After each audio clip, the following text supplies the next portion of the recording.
नैब references clear, Nawaz Sharif बाइज्जत बरी। Islamabad high court ने अल-असीसिया reference पे सजा का अदम करार दे दी। नवाज शरीफ की सजा के खिलाफ अपील मंजूर। नैब की केस रिमांड बैक करने की इस्तदा रद्द। दौरान समाअत नैब प्रोसिक्यूटर ने कहा, हमारा केस ही वाजिद ज़िया के तज्जिये की बुनियाद पर है। वाजिद ज़िया का तज्जिया है नवाज शरीफ ही असल मालिक हैं। चीफ जस्टिस ने रिमार्क्स दिए, वाजिद ज़िया तो खुद मान गए मलकियत साबित करने का कोई सबूत नहीं, उस दस्तावेज से कुछ साबित नहीं होता, मफरूजे पर तो कभी भी सजा नहीं होती है। बताएं नवाज शरीफ ने कैसे करप्शन और करप्ट प्रैक्टिसेस से पैसा बाहर भेजा। वाजिद ज़िया कह चुका उसका कोई सबूत नहीं। अदालत ने दलाइल सुनने के बाद फैसला सुनाया।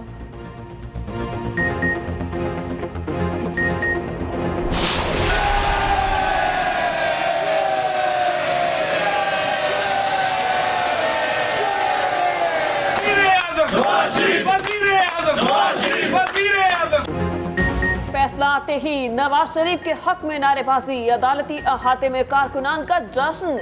नवाज शरीफ ने फैसला सुनने के बाद अल्लाह का शुक्र अदा किया। शहबाज शरीफ ने कहा, झूठे मुकदमात आखिरकार अंजाम को पहुंच रहे हैं। नवाज शरीफ की क़यादत में मुल्क फिर से तरक्की करेगा। साबिक वज़ीर कानून आज़म नसीर तारड़ कहते हैं, नवाज शरीफ के इलेक्शन लड़ने में तमाम रुकावटें दूर हो गईं। कोई मुकदमा ऐसा नहीं जो उन्हें इलेक्शन में हिस्सा लेने से रोके। नवाज शरीफ अपने कागजात नामजदगी जमा कराएंगे। मरियम औरंगजेब ने कहा, अवाम के सामने जाली और झूठे मुकदमात की हकीकत आ गई। 7 साल मुल्क का नाकाबिले तलाफी नुकसान हुआ। अगर हमारे नून लीग के दोस्तों पे हम फैसला छोड़ते तो जरूर फरवरी 8 पे इलेक्शन तो ना होता। जस्टिस फाइज ईसा ने कहा है कि पत्थर पे लुका हुआ है कि फरवरी 8 पे इलेक्शन होगा। जो पहली बार बन के नाकाम रहा, दूसरी बार बन के नाकाम रहा, तीसरी बार बन के नाकाम रहा, चौथी बार भाई बना के नाकाम रहा, अब 5वीं बार बन के कौन सा तीर मारेगा? अगर वो 5वीं बार भी बनता है, फिर से बाहर आना है और आपसे पूछना है कि मुझे क्यों निकाला। फरवरी 8 को ऐसा सरप्राइज दिलवाना है कि रायवंत को हमेशा से याद रहे। बिलावल का चीफ जस्टिस पर मुकम्मल एतमाद। चेयरमैन पीपल्स पार्टी ने कहा, चीफ जस्टिस ने कह दिया 8 फरवरी को तारीख पत्थर पर लकीर है। अगर नून लीग के दोस्तों पर फैसला छोड़ते तो 8 फरवरी को इलेक्शन ना होते। फैसला तो चीफ जस्टिस ने दिया। गुजरांवाला में जलसे से खिताब करते हुए बिलावल भुट्टो ने कहा, नून लीग 5वीं बार इक्तदार में आकर कौन सा तीर मारेगी? ये 5 बार भी पूछेंगे मुझे क्यों निकाला। 3 बार खुद और 1 बार भाई को वजीर आजम बनाकर नाकाम रहे। 8 फरवरी को ऐसा सरप्राइज देंगे रायवंत भी याद रखेगा। जुल्फिकार भुट्टो केस में अदलिया से इंसाफ मिलेगा। अदालती रिकॉर्ड को दुरुस्त किया जाए, तारीख को दुरुस्त किया जाए। सुप्रीम कोर्ट का भुट्टो फांसी रेफरेंस रोजाना सुनने का फैसला। 9 अदालती मुआविन मुकर्रर। समाअत जनवरी के दूसरे हफ्ते तक मुलतवी। चीफ जस्टिस काजी फाइजीसा ने कहा, यह सुप्रीम कोर्ट में सबसे पुराना सदारती रेफरेंस है जिस पर फैसला होना जरूरी है। जस्टिस मंसूर अली शाह ने रिमार्क्स दिए, सुप्रीम कोर्ट खत्म हुए केस को दोबारा कैसे देख सकती है? आइन में दूसरी नजरसानी का तसव्वुर नहीं है। अदालत ने फैसला क्या करना है ये तो बताएं। क्या कल सदर मुमलिकत ये रेफरेंस भेज सकते हैं? तमाम पुराने फैसलों को दोबारा लिखा जाए। अहमद रजा कसूरी की समाअत इलेक्शन के बाद तक मुलतवी करने की इस्तदा। कहा केस इलेक्शन के लिए इस्तेमाल नहीं होना चाहिए। चीफ जस्टिस ने कहा, ये रेफरेंस देर आयत दुरुस्त आयत पर है। जनवरी में ही आइंदा समाअत होगी।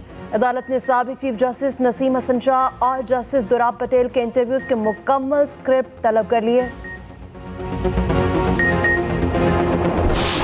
जरूर हमें कायदे अवाम शहीद जुल्फिकार अली भुट्टो के लिए इंसाफ चाहिए। जरूर जो भी मौके सदर पाकिस्तान ने अपना रेफरेंस में उठाया इस केस के बारे में, उनका सवाल का जवाब हमें चाहिए। जरूर वो जो आज तक दाग है इस इदारा पे, हमारा कानून पे, जहाँ ये डिसीजन सुनाया गया है, हम चाहेंगे कि उसको खत्म किया जाए। ये फैसला दे के हमें कायदे अवाम तो वापस नहीं दे सकते, हमें शहीद मोहतरमा बेनजीर भुट्टो वापस नहीं दिलवा सकते। वो जो कर सकते हैं उतना तो कर ले। कौन को बताया जाए, जुल्फकार अली भुट्टो बेकसूर थे। ऐसा फैसला चाहते हैं हमेशा के लिए ये दरवाजा बंद हो जाए, आइंदा अदलिया इस तरह का काम न कर सके।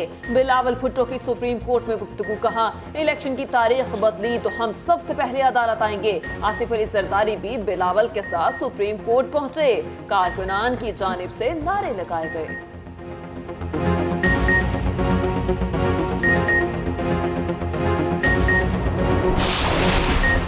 साइफर केस में बानी चेयरमैन पीटीआई और शाह महमूद कुरैशी पर फर्द जुर्म आयद ना। अडयाला जेल में समात। बुकला सफाई की जानिब से दायर 6 मुतफरिक दरखास्तें अदालत ने निपटा दी। अदालत ने रिमार्क्स दिए, आपको अंदाजा नहीं आपको कितना रिलीफ दिया, आइंदा भी देंगे, जो भी होगा इंसाफ के तकाजों के मुताबिक होगा, आप डरे मत। समात सुबह तक मुलतवी।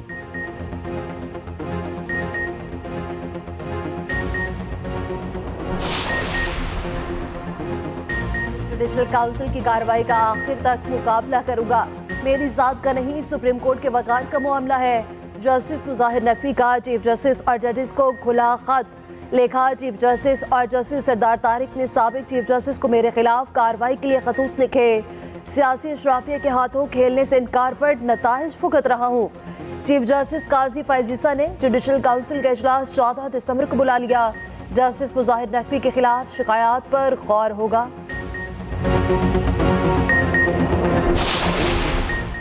मेरे दरवाजे सुप्रीम कोर्ट के तमाम जजेस के लिए खुले हैं। चीफ जस्टिस काजी फाइज ईसा का जस्टिस एजाजुल अहसन के 17 नवंबर के खत पर जवाबी खत लिखा। आपके खत पर बहुत मायूसी हुई, आपने तहफ़्फ़ुज़ात के लिए मुझसे राबता किया न बात की। खत मौसूल होने पर आपसे राबता किया मगर जवाब न मिला। मेरी हिदायत पे स्टाफ ने राबता किया तो आप लाहौर निकल चुके थे। आप वर्किंग डे पूरा किए बगैर लाहौर गए। हमें 6 दिन काम करने की तनख्वाह मिलती है, 4.5 दिन की तनख्वाह नहीं मिलती। पीटीआई इंट्रा पार्टी इलेक्शन हमारी नजर में दुरुस्त नहीं। चीफ इलेक्शन कमिश्नर के रिमार्क्स। इंट्रा पार्टी इलेक्शन के खिलाफ दरखास्तों पर समात। पीटीआई वकील ने मौकिफ अपनाया, मुल्क की सबसे बड़ी जमात को इलेक्शन से बाहर नहीं किया जा सकता। इलेक्शन कमीशन हमें बल्ले का सर्टिफिकेट फौरी जारी करे। चीफ इलेक्शन कमिश्नर ने कहा, पीटीआई 5 साल इंट्रा पार्टी इलेक्शन ना करा सकी, 5 साल बाद जो इलेक्शन कराए वो हमारी नजर में दुरुस्त नहीं। अपनी गलतियां इलेक्शन कमीशन के खाते में डालना किसी सूरत दुरुस्त नहीं। समात 14 दिसंबर तक मुलतवी। अकबर एस बाबर कहते हैं, पीटीआई के झूठ मजीद बर्दाश्त नहीं करेंगे। तहरीक इंसाफ ने जिस फोरम पर झूठ बोला वहां जाकर बताएंगे। बल्ले के इंतखाबी निशान से महरूम नहीं होंगे। जेएपीटीआई बैरिस्टर गौहर कहते हैं, इलेक्शन कमीशन जल्द बल्ले का सर्टिफिकेट अलॉट करे। जिस तरह से हमने इलेक्शन कराए कोई पार्टी नहीं करा सकती। बैरिस्टर अली जफर बोले, लेवल प्लेइंग फील्ड नहीं मिल रही, जल्द से जुलूसों की भी इजाजत नहीं। ऑस्ट्रेलवी हाई कमिश्नर के बैरिस्टर गौहर से मुलाकात। सियासी और मुआशी सूरत हाल पर बातचीत। आम इंतखाबात के माहौल पर भी तबादला ख्याल।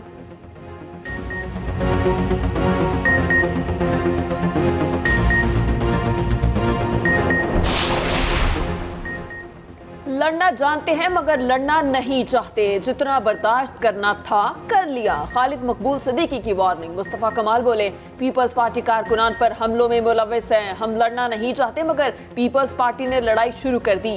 पीपल्स पार्टी कराची पर कब्जा करना चाहती है।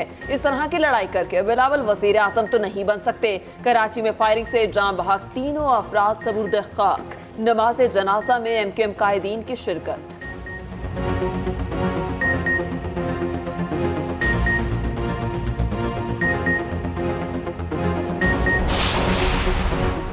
निगरान वजीर आजम अनवारुल हक काकड़ से वजीर आजम आज़ाद कश्मीर की मुलाकात। भारतीय सुप्रीम कोर्ट के फैसले के बाद पैदा होने वाली सूरत हाल पर गुफ्तगू। कानून साज असेंबली में भारतीय सुप्रीम कोर्ट के फैसले के खिलाफ मुज़म्मती करारदाद मंजूर। कहा, कश्मीर को किसी सूरत भारत का हिस्सा नहीं मानते।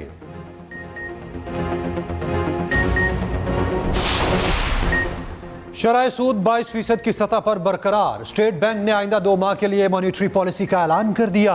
मरकजी बैंक के मुताबिक रवा माली साल महंगाई की शरह 29.2% थी। इजनास की आलमी कीमतों में एतदाल से महंगाई कम होगी।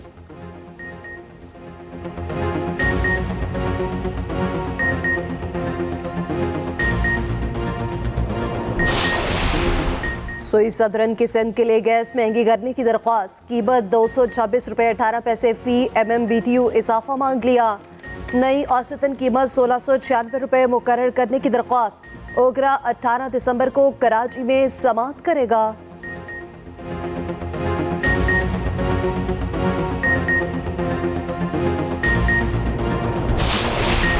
सऊदी ऑयल कंपनी अरामको की पाकिस्तान के पेट्रोलियम सेक्टर में एंट्री। अरामको ने Pakistani petroleum company gas and oil Pakistan limited से 40% शेयर्स हासिल कर लिए। अरामको की पाकिस्तान के फ्यूल रिटेल सेक्टर में ये पहली सरमायाकारी है।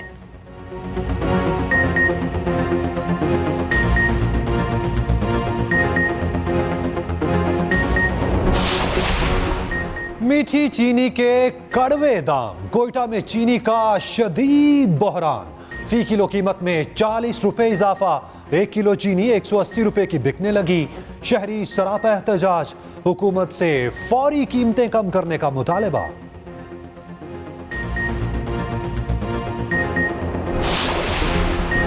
सरकारी हज स्कीम में दरख्वास्तें जमा कराने की तारीख में तौसी। वजारत मजहबी अमूर का 10 दिन की तौसी का ऐलान। दरख्वास्तें 22 दिसंबर तक जमा कराई जा सकेंगी। वजीर मजहबी अमूर अनीक अहमद ने कहा, हज पैकेज 1 लाख रुपए कम होने के बावजूद दरख्वास्तों की कम वसूली बाइसे हैरत है। मुआशी हालात के सबब हज दरख्वास्तें कम जमा कराई गईं।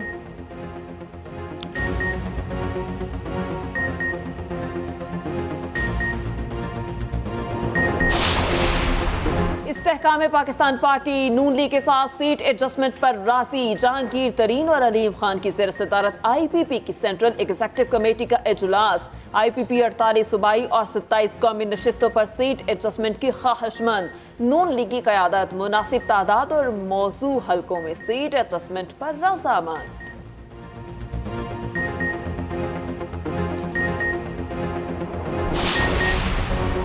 JUI और नून लीग में पंजाब में सीट एडजस्टमेंट पर असूली इत्तफाक। JUI और मुस्लिम लीग नून की मुज़ाकराती कमेटियों की मुलाकात।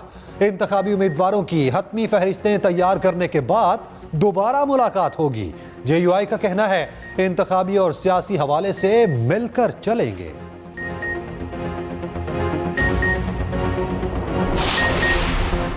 दुआ है इलेक्शन वक्त पर हो। लेवल प्लेइंग फील्ड शफाफ इंतखाबात के लिए ज़रूरी है। रहनुमा नून लीग हमजा शहबाज का कहना है, पीटीआई दौर में हमारे खिलाफ झूठे केसेस बनाए गए। कौम से झूठ बोलने वाले अब खुद कटहरे में हैं।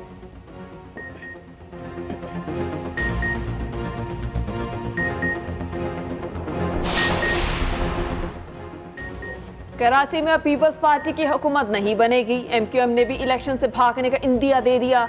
अमीर जमात इस्लामी कराची हाफिज नईमुर रहमान कहते हैं, मेयर कराची के खिलाफ अदम एतमाद लाने की तैयारियां शुरू कर दी। सूबे का मैंडेट कब्जा माफिया से निकलेगा तो ही हालात बेहतर होंगे।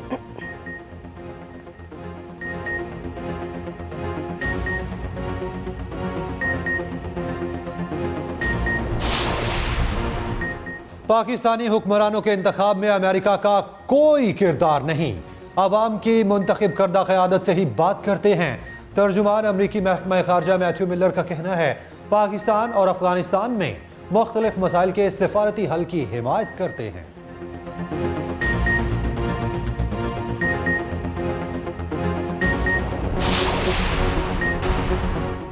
निगरान वज़ीर आला पंजाब मोहसिन नकवी का PIC का दौरा। इमरजेंसी ब्लॉक में तामीराती सरगर्मियों का जायजा लिया।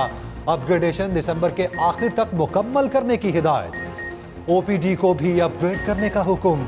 मोहसिन नकवी ने कहा, जिनको अपग्रेडेशन पर एतराज है उन्हें जवाब नहीं दूंगा। हुकूमती रेट कायम करना जानते हैं।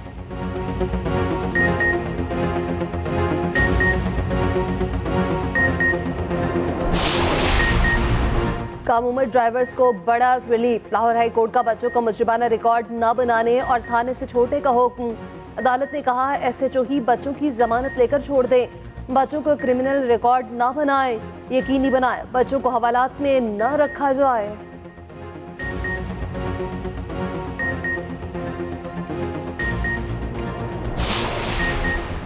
अवामी मफाद के तमाम मसाइल हल करेंगे, वसाइल से ज्यादा काम करना चाहते हैं। निगरान वजीर इत्तलाफ सिंध अहमद शाह का कहना है, हमारे पास जो फंड्स हैं वो इस्तेमाल करेंगे। सिंध में रहने वाले सब बराबर हैं। उधर निगरान वज़ीर आला सिंध की सूबाई वज़ीर मोहम्मद अहमद शाह से मुलाकात, कारकर्दगी को सराहा।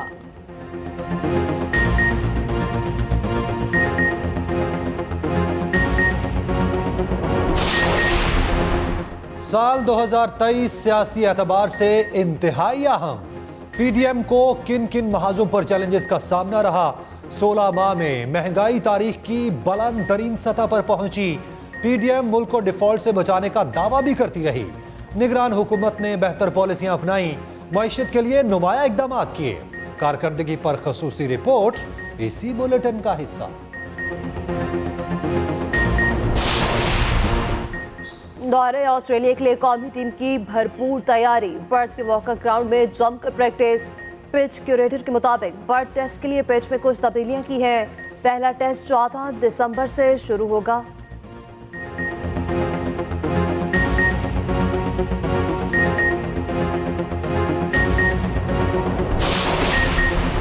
Well done team green. Pakistan cricket team under 19 Asia cup के सेमीफाइनल में पहुंच गई। आखिरी ग्रुप मैच में अफगानिस्तान को बआसानी हरा दिया।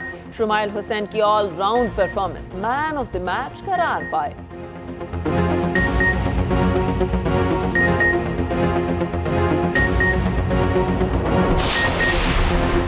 कौमी विमेंस टीम को न्यूजीलैंड के हाथों पहले वनडे में शिकस्त। 365 रन के ताकू में 234 रन पर ढेर हो गईं। सिद्रा अमीन की सेंचुरी भी किसी काम ना आ सकी।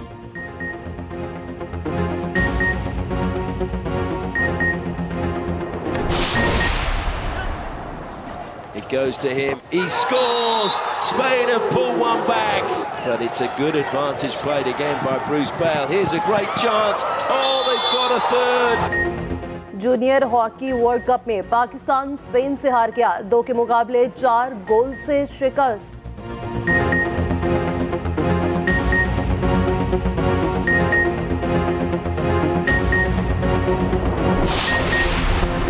कौन होगा सबसे महंगा खिलाड़ी? PSL 9 की ड्राफ्टिंग कल होगी। नेशनल क्रिकेट एकेडमी में तकरीब सजे की फ्रेंचाइजीज अपने अपने खिलाड़ी मुंतखब करेंगी।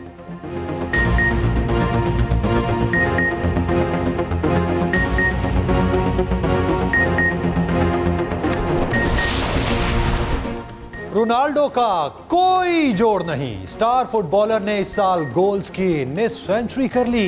एजाज सऊदी लीग में हासिल किया।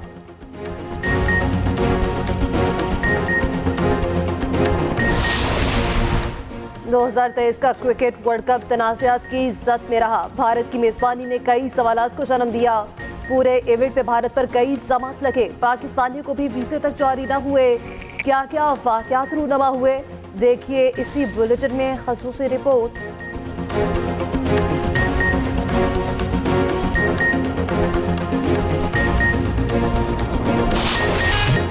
और सालगिरह मुबारक रहीम शाह। गुलकार 38 बरस के हो गए। उर्दू और पश्तो जुबान में गाने गाए और वो सुपर हिट हुए।